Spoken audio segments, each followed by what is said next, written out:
AITA for not giving my aunt my 1/3 of my grandmother's house because she has sentimental attachments. So my grandmother, 88, passed in July after a short time in hospice care.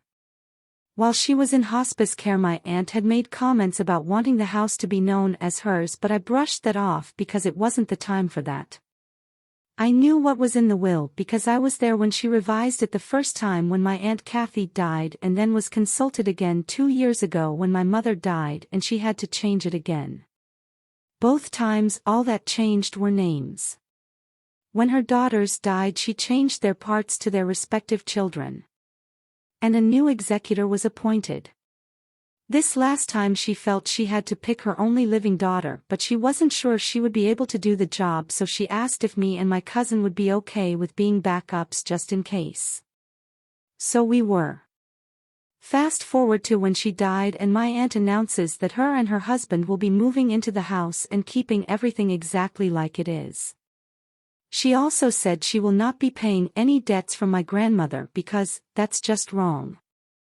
When I told her that's not how the will is written, she said that we can't find the will, but since she is the only surviving child, the house goes to her. She will split the land like she knew the will said that, but the house and all the belongings are hers now. Mind you, my grandmother is not even in the ground. We find the will and it's like I thought everything is split in 3 RDS, and if anyone wants to sell their portion of the house it has to be offered to family first at fair market value, and if someone wants it then they have to buy the other 2 parties out. The house sits on 1 acre separate from the rest of the acreage. We go see a lawyer and she says she will not be paying us and that honestly it should be hers because she outlived my aunt and mother. Her husband and 1 daughter both agree with her wholeheartedly, and I don't understand how we see it so different. My grandmother revised the will twice in 4 years. If she wanted her to have the house she could have done so. Now I'm being called greedy to my face and much worse behind my back, and I don't know where to go from here. I'm in Texas, if that makes any difference. Editing to add that we have found copies of the will but not the original.